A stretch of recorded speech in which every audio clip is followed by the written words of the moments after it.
नमस्कार दोस्तों, आपके अपने YouTube चैनल पर आपका स्वागत है। चैनल पे नए हैं, चैनल को सब्सक्राइब करें और हमारा नोटिफिकेशन बेल को ऑन कर दीजिए ताकि अगली आने वाली वीडियो की सूचना आपको तुरंत मिले।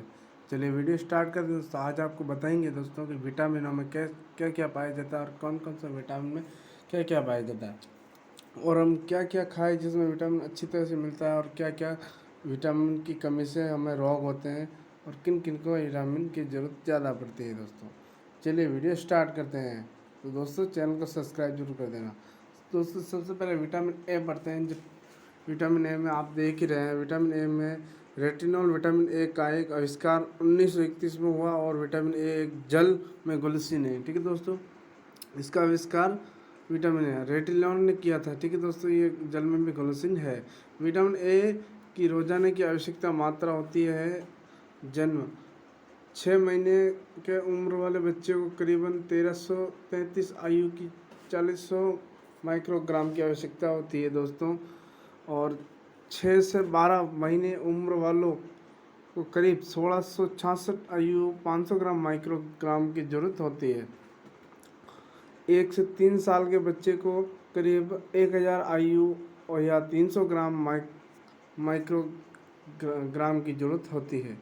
4 से 8 साल के बच्चे को करीबन 1333 आयु की 400 माइक्रोग्राम की आवश्यकता होती है। 9 से 13 साल के बच्चे को करीबन 2000 आयु या 600 माइक्रोग्राम की आवश्यकता होती है। 14 से 30 साल के पुरुष को करीबन 3000 आयु की आवश्यकता है। 14 से 30 साल के बच्चे को 2333 आयु की और 700 माइक्रोग्राम की जरूरत होती है। गर्भ के दौरान करीब 2500 से आयु 768 ग्राम की, दूध उत्पादन के दौरान करीब 4000 आयु या 1200 ग्राम की आवश्यकता होती है।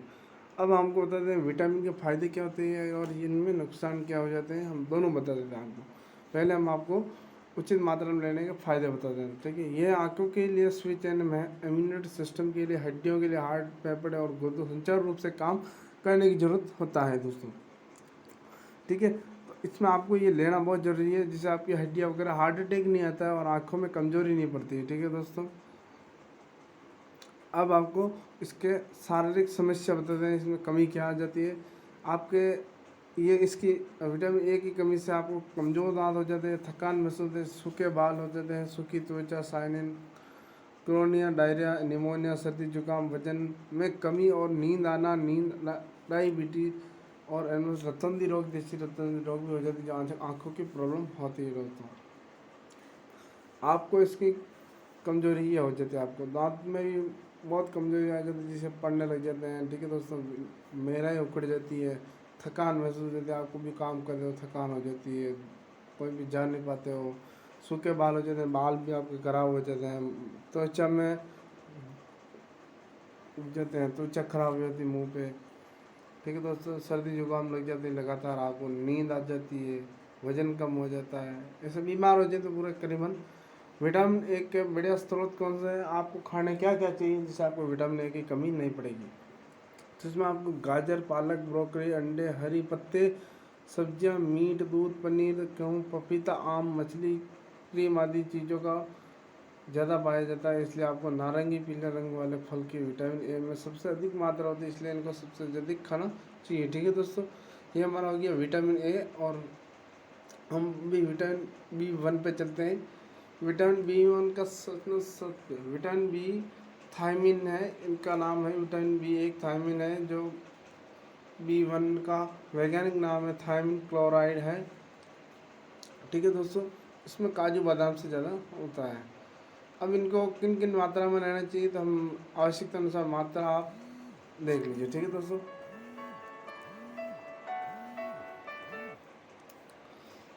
अब हम जन्म से 6 महीने के कम उम्र वाले को 0.6 किलोग्राम करीब लेना चाहिए। 9 से 13 साल के बच्चे को 0.9 किलोग्राम लेना चाहिए करीबन लेना चाहिए।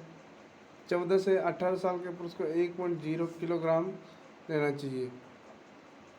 14 से 18 साल की महिला को 1.0 किलोग्राम लेना चाहिए। 19 से 50 साल के पुरुष को 1.2 किलोग्राम के करीब लेना चाहिए। 19 से 50 साल की महिला को 1.2 किलोग्राम करीब लेना चाहिए। गर्भवती महिला को 1.4 किलोग्राम लेना चाहिए। और लेना दूध उत्पादन के कराने के लिए महिला को लेना चाहिए 1.4 किलोग्राम करीब लेना चाहिए। विटामिन उचित मात्रा में लेने के फायदे हैं। पाचन तंत्र आपका सही चलता है, जिसमें आपको पाचन सही तरह हृदय भी सही रहता है, इससे भी हार्ट अटैक की बीमारी नहीं होती है। ठीक है दोस्तों, अब इसके विटामिन बी के शारीरिक समस्या क्या होती है। विटामिन B1 की कमी के कारण थकान, एमोनिया, इंप्रेशन, भूख लगने जैसे प्रॉब्लम हो सकते हैं। साथ ही शरीर में विटामिन की कमी से मसले दर्द, बालों का झड़ना और एक्जिमा जैसी बीमारियां भी हो सकती हैं। ठीक है दोस्तों, ध्यान रखना आप बराबर जो भी आपको प्रॉब्लम दिखाई दे वो कर देना। ठीक है दोस्तों, विटामिन बी आपको नॉन एक्ट्रोजन भोजन, डेयरी उत्पादन, सूखे मेवे, अंकुरित अनाज, अंडे के पीले हिस्से, साबुत अनाज, पालक, सब्जियां आदि के भरपूर मात्रा में पाई जाती है दोस्तों। इनमें भी इसमें भी एक ही है, आप करीबन ध्यान रख लेना। ठीक है दोस्तों, अब नेक्स्ट चलते हैं हम B2 पे। विटामिन B2 का है। विटामिन बी क्लोरोफ्लोरिन कार्बोहाइड्रेट का महत्वपूर्ण विटामिन है। ये एक कार्य रूप से कार्य करता है एंटीऑक्सीडेंट। शरीर के भीतर विटामिन B2 स्वास्थ्य रक्त कोशिकाओं को बनाए रखा है, बढ़ावा देने के लिए मदद करने के लिए जिम्मेदार विटामिन B2 को विटामिन G भी कहा जाता है। विटामिन B2 की रोजाना आवश्यकता मात्रा होती है, या आप देख लेना दोस्तों। जन्म से 6 महीने की उम्र का वाले शिशु को 0.2 किलोग्राम, 9 से 13 साल के बच्चों को 0.9 किलोग्राम करीब लेना चाहिए। 14 से 18 साल के पुरुष को 1.3 किलोग्राम लेना चाहिए। 14 से 18 साल की महिलाओं को 1.0 किलोग्राम करीब लेना चाहिए। 19 से 50 साल के पुरुष को 1.3 किलोग्राम लेना चाहिए। 19 से 50 साल की महिलाओं को 1.3 किलोग्राम लेना चाहिए। गर्भवती महिला को 1.4 किलोग्राम के करीब लेना चाहिए, जो दूध उत्पादन कराने में महिला को सहायता मिले। और 1.6 किलोग्राम करीब लेना चाहिए। विटामिन डी के फायदे क्या होते हैं इसमें आपको बताते हैं। रेड ब्लड सेल्स के लिए, यादाश्त, आँखों के लिए, त्वचा के ताकत के लिए ज़रूरी है। B2 आँखों की अब ताकत देती है और सोचने समझने की क्षमता ज़्यादा मिलती है, और आप जो भी याद करते हैं वो जल्दी याद है। पढ़ने वालों के लिए भी ये अच्छा है, त्वचा खराब नहीं होती इससे। ये उसके फायदे। अब आपको कमी बता देता हूँ। होठों के किनारे फट जाना, जीभ का रंग लाल होना, छाले निकलना, जीभ की सूजनाना, नाक में पकना व सूजना, आँखों में जलन व सूजन, दुर्दपान होना, कान के पीछे खुजली होना, जन्नांग की खुजली। अब इसके बड़े स्रोत बताते हैं। ये तो हो गया इसका नुकसान, और अभी आपको इसका क्या खाए जिससे आपको फायदा है। चीज़, बादाम, अंडा, मशरूम, सोयाबीन, दही और फूल गोभी आदि खाना चाहिए।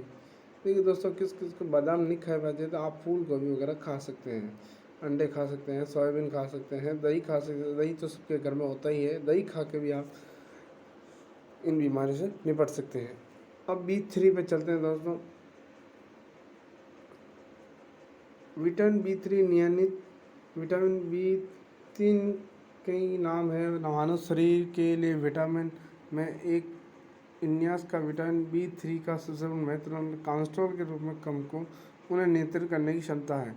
जन्म 6 महीने से कम उम्र वाले को 2 किलोग्राम लेना चाहिए, और 9 से 13 साल के बच्चे को 0.9 किलोग्राम लेना चाहिए। 14 से 18 साल के पुरुष को 16 मिलीग्राम के करीब लेना चाहिए। 14 से 18 साल की महिलाओं को 14 किलोग्राम लेना चाहिए। 19 से 50 साल के पुरुष को 16 किलोग्राम लेना चाहिए, और 19 से 50 साल की महिलाओं को किलोग्राम के करीब लेना चाहिए। गर्भवती महिलाओं को 18 किलोग्राम के करीब लेना चाहिए। दुर्पात कराने में महिलाओं को 17 मिलीग्राम करीब लेना चाहिए। कि उचित मात्रा में किस तरह आपको फायदे मिलते हैं। लीवर के लिए, शरीर रक्तचाप कम करने के लिए, सिर दर्द, कोलेस्ट्रॉल ठीक करने के लिए आवश्यकता होती है। इसकी कमी पेलोग्रामा, चिड़चिड़ापन, इंटेंस भूख, भ्रम और चक्कर आना और कमजोरी आदि लक्षण दिखते हैं दोस्तों। इसकी कमी से आपको भूख नहीं लगती है और चक्कर आते हैं, आज जैसे गिर जाते हैं, गुस्सा आता है, ये सब इसकी कमी होती है। और इसके ये लक्षण दीजिए। अब इसके बड़े स्रोत क्या होते हैं, जैसे क्या खाए जिससे बढ़ सकते हैं। विटामिन 3 के स्रोत है मूंगफली, चिकन फ्रेश, सूरजमुखी के बीज, मशरूम। इसके अलावा ब्राउज, चावल, अनाज, छोटे लाल मिर्च, शिमला मिर्च के सेवन करने से भी तरह के फायदे ले सकते हैं। लेकिन ध्यान रखिए आप इन स्रोतों से किसी चीज़ से ज़्यादा सेवन ना करें। ज़्यादा सेवन करोगे तो इसमें क्या है कि आपका बॉडी ज़्यादा बढ़ जाएगी, इसलिए आपको कम मात्रा में सेवन करना। अब चलते हैं विटामिन B5 के। विटामिन B5 आपको एसिड विटामिन 5 चिकित्सालय भाषा में इसको थायराइड एसिड के नाम से जाना जाता है। ये अन्य विटामिन की तरह पानी में घुलनशील है और ये ऊर्जा बढ़ाने में आपकी महत्वपूर्ण भूमिका निभाते हैं। अब आपको किस तरह से रोजाना आहार को लेना है, तो इसमें आपको जन्म से 6 महीने की उम्र वाले को 1.7 किलोग्राम लेना चाहिए। 9 से 13 साल के बच्चे को 4 किलोग्राम लेना चाहिए। 18 से वो कब वही है दोस्तों, वो कब लेना। अब हम इसकी विटामिन बी के फ़ायदे देख लेते हैं। थायराइड एसिड चयापन में एंजाइम के रूप में कार्य करता है और कार्बोहाइड्रेट टूटने की मदद में ये हार्मोन RBCS के गठन में शामिल हो जाता है। बी के तनाव में मददगार है। इसकी कमी से थकान, नींद गड़बड़ी, भूख, थकान में अनिद्रा, कब्ज, उल्टी आदि हो सकते हैं। इसमें आपको ज़्यादा बीमार हो जाते हैं इसकी कमी से। ठीक है दोस्तों, अब इसके बड़े स्रोत क्या होते हैं मैं आपको बता दूं। प्रत्येक खाद्य वस्तु में विटामिन B5 की मात्रा पाई जाती है। अच्छे खाद्य स्रोत में शामिल जगह मांस, दूध, फलियां, अंडे, मीट, मूंगफली, साबुत अनाज और फलियां होती है। ठीक है दोस्तों, ये उसके बड़े स्रोत हैं, ये आप कर सकते हैं।